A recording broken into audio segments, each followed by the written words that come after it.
A Way Out is a new game unveiled today at the EA Play Showcase at E3 2017. It was first teased way back in 2014, but today we got a chance to actually play a short demo. So here are 7 things we learned about it. It's by Josef Fares, a filmmaker and the writer and director of the brilliant and quite groundbreaking Brothers: A Tale of Two Sons. A Way Out looks and plays nothing at all like Brothers though, but Fares defends this complete shift by saying that although the two games are very different, they have the same values at their heart. A Way Out is at its core an emotional journey, and these aren't just two random grizzled guys. Fares also says, and I quote, that when you see everything A Way Out has to offer and you think you've played anything like it before, you can come and break both his legs. He says, I guarantee it because it will fuck your mind in a good way. Alright, enough said.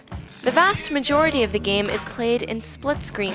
It's exclusively co-op, and although you can play it online, there is no online matchmaking. You need to play it with an actual friend. That's a bold move, but Fares stands by it. The idea is to encourage discussion and keep players focused and engaged all the time. That's also why even when one player might be in a cutscene, the other player can still have full control of their character and even wander into the background of their friend's scene. Oh, crap! It's set in the early 1970s.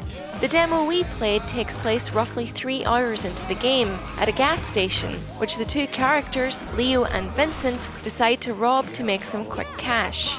You have a gun, and the demo begins with the players in their car deciding which would carry and use it, using the game's 2-player dialogue wheel. This wheel is interesting as you can only progress once the both of you decide on the option of what to do or say next. You can walk straight into the station and up to the counter to begin the robbery, but numerous elements of the scene can be tinkered with beforehand. You can talk to, distract, or scare away other customers, some of whom may later hinder your chances of a quick getaway if still present by running down the street and calling the police. You can also mess with objects which would later prove useful to the gas station owners, disconnecting their landline for example, meaning they can't contact the cops once the robbery is underway. Fares says that every single NPC in the game can be approached by each player character, and there will be completely different dialogue options depending on whether it's Leo or Vincent doing the talking. The idea of that is to give players a better sense of their individual characters and motivations as the story progresses. There are multiple possible outcomes for any given scenario. In the gas station robbery we played, depending on whether you scared away or kept an eye on certain customers, they can run away and call in the cops who will turn up to try and stop you. It seems like the cops turning up will only lead to a game over, however, rather than branching narrative choices. So it isn't clear how many of the optional events can actually alter the story in the long run. One thing Fares was keen to stress was that the game's mechanics were constantly changing. Like Brothers, a key aim of A Way Out is to keep how you play varied and interesting. Fares says there's different stuff happening all the time. In his own words, so much content is unique for one specific part of the game that lasts for 2 minutes. He describes a fishing sequence later in the game when the guys are hungry and trying to stab fish with an improvised stake in the river. There are also stealth takedowns and specific combat mechanics which are only used a handful of times in the entire game.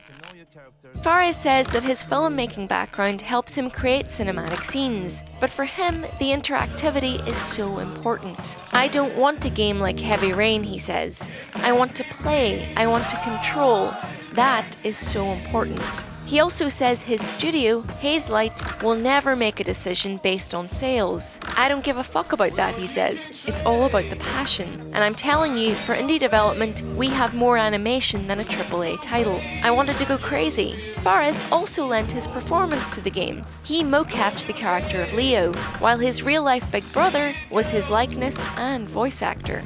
And that's pretty much it for now. A Way Out is a bit strange and a bit different, and that's definitely a good thing. It'll be interesting to see where it goes from here. If you enjoyed this video, it'd be lovely if you gave it a like and a subscribe, and check out our other videos direct from the E3 2017 show floor. Thanks for watching. Bye!